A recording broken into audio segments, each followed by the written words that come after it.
Hello everyone. Today I'm talking to a very interesting founder of a Korean brand called Koriken. Korean cuisine is fast becoming a very popular category in India. And today I'll talk to Hassan to understand what motivated him to start a Korean cuisine brand. Listen in, guys.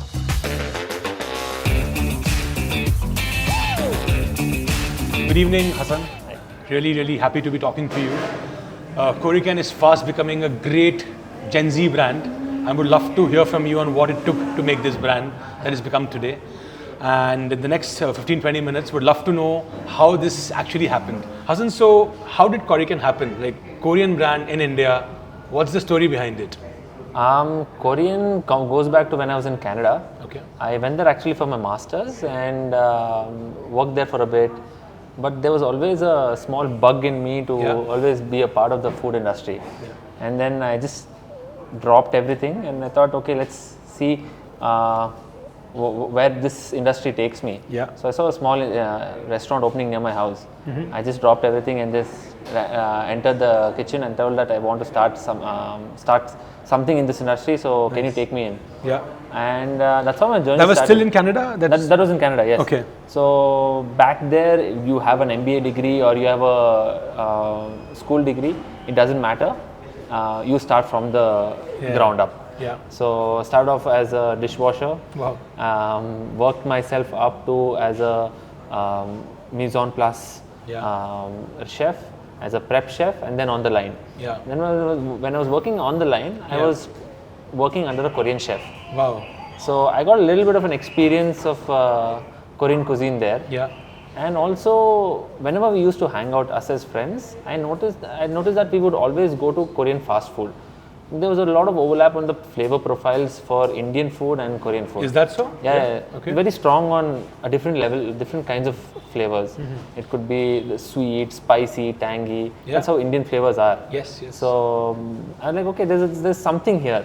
Yeah. And that was always in the back of the head. And then when I moved back to India, I saw this opportunity. I noticed that there's not a lot of, there's no Korean fast food brand actually. Yeah. A lot of mom and pop shops run by Koreans themselves. Mm-hmm. And they're limited to a few people who can spend so much and who are okay with being that adventurous kind of a customer.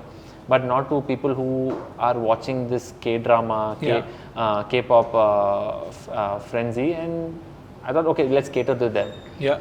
That's how it started about. I had a little bit of experience, I saw a little bit of an opportunity, and then let's just start it off. So introduce us to the Korean food. What are the top 2-3 components, items? Like, assume that our audience does not know much about it.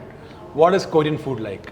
Korean food is, if I would want to explain, Koriken specializes in Korean street food. Okay. So Korean street food has a lot of things. If you walk along Bombay, you get a lot of street food. Yeah. Similar, when I was traveling Korea as well, I saw everyone being passionate about food. Nice. So it would be with the fried chicken, or they would have waffles on the street. Waffles on the street? Yeah. They would have corn dogs. What is corn dog? Corn dog is a little adaptation of hot dogs from US and adapted by the Koreans themselves. Okay. So what they've done is they've taken the sausages and then they deep fry it. They put some toppings on it. Wow. They put their own sauces on it, and they've taken their own. Is that a version popular of it. item in Koriken? Yes. That's the highest selling item in Koriken. Wow. And I think we were the first ones in Bangalore to get corn dogs, and now it's become a very household thing. Yeah. From being a student in Canada to starting a business in India, like how difficult was the decision? Because a lot of people just stay back to study further or work in the country where you have done your undergrad from. So was it a tough decision? Was it easy? How did it happen? The decision of coming back to India was always there when I went there. Okay. Definitely when I went there, was there for over 4 or 5 years, the decision was a little more difficult. Yeah. The life is good there. Yeah, of course. It's easy, and you have a lot of things going on for you. You have this independent life there and all of that. So the decision was always to come back. Yeah. But after 4 or 5 years, that the thing that you don't want to move away from, that change, you don't want to have that change. Yeah. That made it a little difficult. But then I was like, no, I have decided that I wouldn't want to stay in Canada for long, and I come from a business family, so business runs in my blood. Nice. So wanted to come back and start something. So you're still very young, and I noticed that a lot of your customers are also very young. Do you think that plays a role in positioning Koriken as a Gen Z brand, or like tell me what goes behind a Gen Z person's mind? Like, what do you think? How do you think, about consumer? How do you think about branding? I think getting into Gen Z's mind is something that even I want to try. But there's a little. Through our 2 years of experience, we noticed that Gen Z wasn't the only crowd that was coming in. Gen Z was definitely the first adopters. They were the early adopters for our kind of cuisine, and they are the ones who are promoters for our cuisine. Nice. But then it was on a regular basis, on a repeat basis. It was people in their late 20s, early 30s coming in and trying something new for themselves. So yes, definitely we are trying to understand what that Gen Z wants and trying to get into their mindset. That's, I think, a bit of a journey for us as well, but we are definitely on that path. So, in an era where young entrepreneurs start off by being cloud kitchen operators and then opening stores like these, I think you've reversed the playbook by first having a large outlet like this and then probably, doing online, through those stores. So what was your, how difficult was it to take that decision to start an offline outlet while you could have easily done a cloud kitchen, low risk, low capex? What went behind this decision? It's very interesting because a lot of young entrepreneurs food entrepreneurs feel that starting a restaurant is like almost a no-go. Start with a cloud kitchen. So it's almost like a conundrum. Actually, that was my mindset as well. Is it? Yeah. In my building, there was a small 300 square feet commercial space. And I thought, let's start off as a cloud kitchen, and then we'll see how accepting the people are, or how good are we in this industry. But then a little bit of a conversation with my father was a turning point for me. Yeah, he was the one who pushed me and backed me. Sometimes the old school wisdom helps. Correct, 100%. So he was like, no, don't go cloud kitchen. I don't understand this. Yes. We had a lot of debate over that. And I'm like, okay, let's it's start often said that if you can't explain your business model to your parents, then it's probably not the easiest of the business 100%, yeah. So they're the first people who you have to sell the business to, then you can sell to anyone else. So we started off with a small 300 square feet kitchen. A restaurant with half of it for the kitchen and half of it for dining. And we started off with a very small menu. We only had Korean fried chicken and burgers in our menu. And today, if you see that it's evolved to having fried rice, kimchi noodles, the corn dogs, the tacos, some ice creams and some boba teas as well. But that was all a learning process for us. We wanted to see how people react to this, how people are accepting of this, and take it forward from there. The first 2 years have only been because of the feedback that we've collected from customers. So tell me this, how does the feedback which you collect goes back into the R&D machinery, new product creation? So you're getting tons of feedback from your customers. Yes. How does that flow back?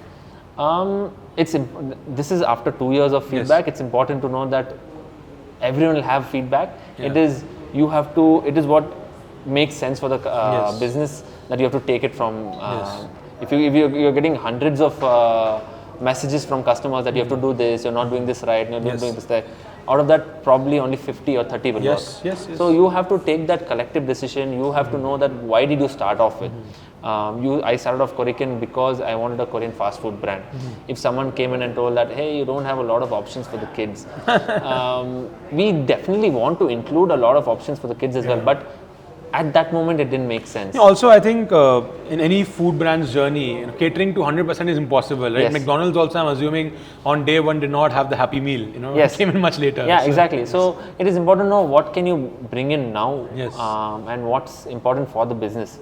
So initially, when we were only doing fried chicken, a lot of people told me that, oh, fried chicken is good, but if you want people to come in for a meal, you need to have some rice, some carbs into it. Interesting. And that makes sense. Because in Canada, when I saw this, there was Korean fried chicken business was doing really well. A lot of stores opening up, a lot of big chains opening up, small mom and pop shops opening up. So I'm like, okay, this is something interesting, and I thought of bringing that same thing here, but it doesn't work. The Western consumers are not the same as Indian consumers. Yes. We can't just have a Korean fried chicken meal by its own. We need some heavy carbs that can go along with it. Yes. And actually, fried chicken would just be a side thing. Exactly. So that's how we introduced a lot of the meals, the fried rice, the noodles, the bibimbaps and stuff like that. Yeah. And like right now in your business, like in your org, who is the food person? Are you the food person? Are you the one like helping create these new dishes? It is my wife and I, yes. Oh, brilliant. Because I've had this. So does it require you to travel a lot? Does it to try out new places? It does. We travel to Korea often. Oh wow. Yeah, we just go there for a lot of inspiration, talking to people, bringing what is there in the market in the current situation, and bringing that back here. And also I have a little bit of the network from Canada still with me. Yeah. So they can help me out. Were there a lot of Koreans studying in Canada? Not a lot of Koreans. Okay. But the Korean cuisine was getting a lot of popularity. Interesting. Yeah. Interesting. So talking about the popularity of Korean culture in India, like there's really been a boom in the overall content consumption when it comes to Korean content. You see a lot of references in the pop culture. What do you think is driving that? Like I am very intrigued. I keep hearing now, from my young nieces and nephews that they're watching K-drama and etc. whatnot, right? So are you also consuming a lot of Korean content? And how did it start? Do you have any thesis on this? I don't know how it started. Yeah. But my first introduction to Korean culture was through my brother and sister. Yeah. During pandemic when I was in Canada, my conversations with them, whenever I used to video call them, my sister was watching a K-drama show. Unbelievable. Wow. My brother's learning Korean on Duolingo. So that was like, oh, this is fascinating. So like, are you consuming any of the content now? At the moment, here and there, because the business keeps me busy. But whenever we get a chance, we just start something new.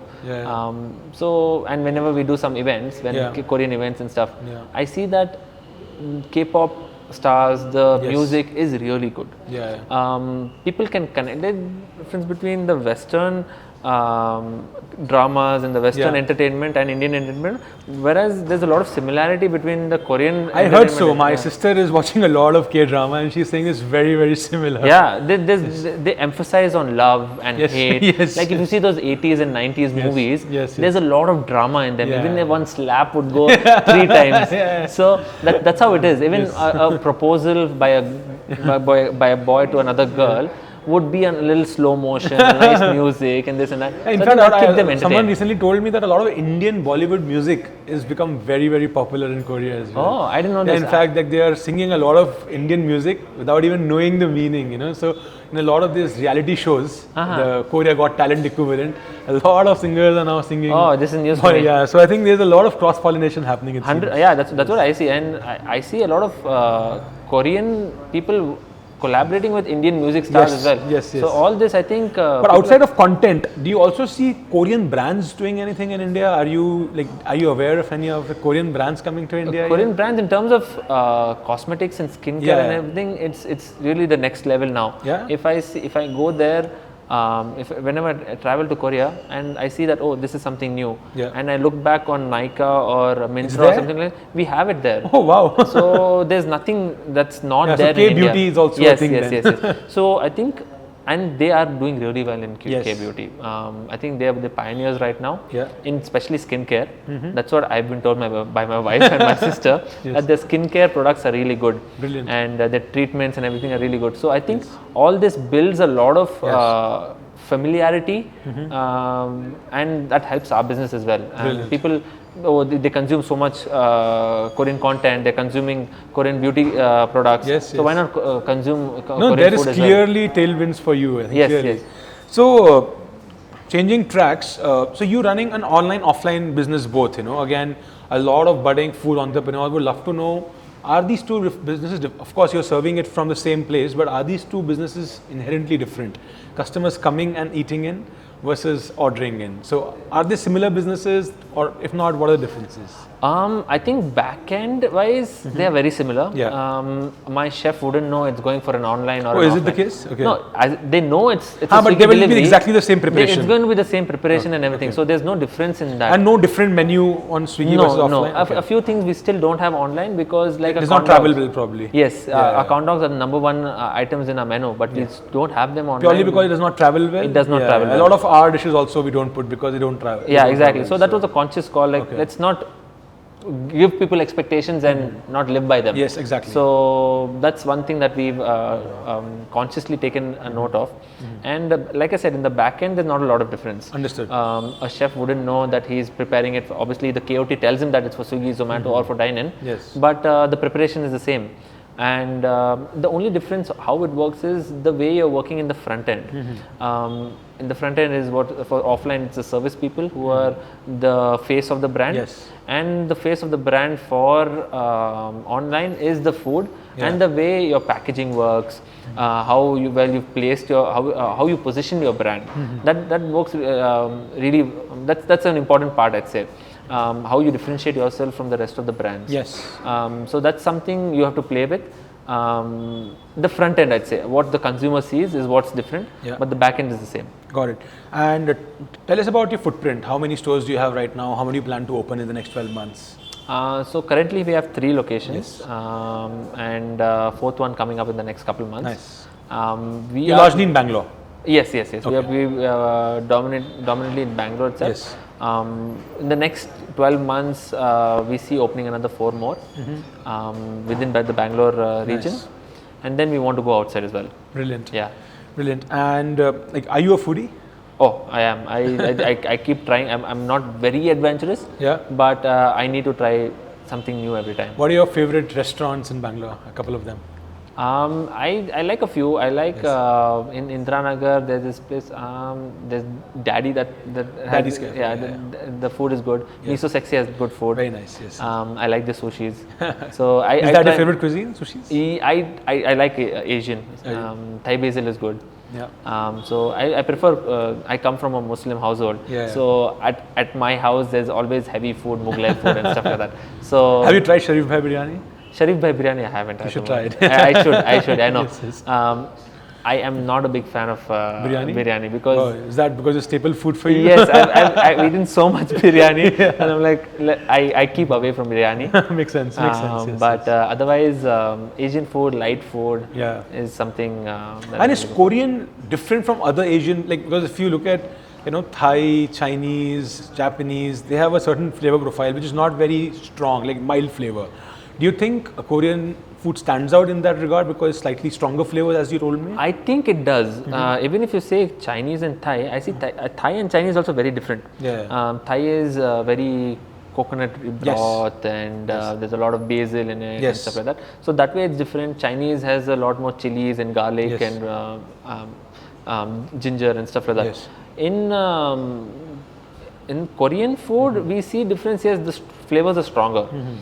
There's a lot more sweetness in the food. I think that's one big difference.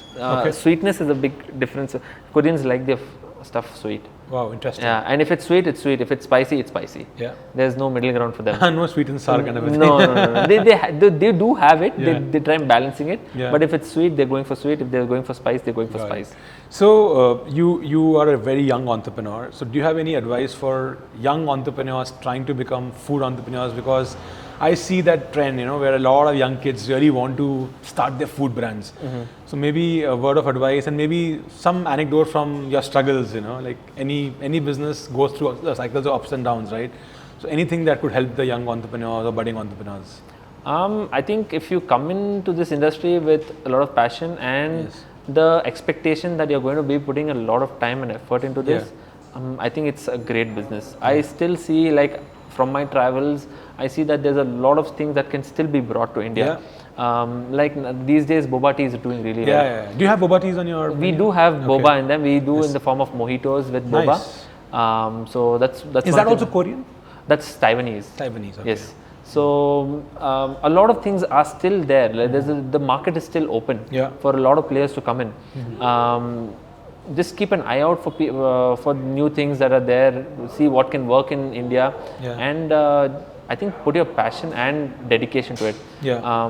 In this industry, I think it's 24/7. It's not just the restaurant industry, the service industry, service overall. industry, yes. Overall, at any time your customer is going to call you, or your store is Yeah, going to there's call a crisis you. every moment. Every day is a new Food day. is tough.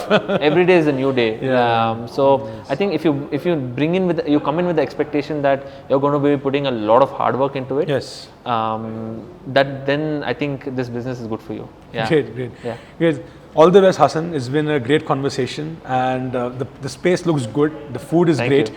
and I'm very, very sure that Koriken will become a great part of Indian culture going forward. Thank you so much. Thank you. All the best. Thank you. Thanks, Ankit.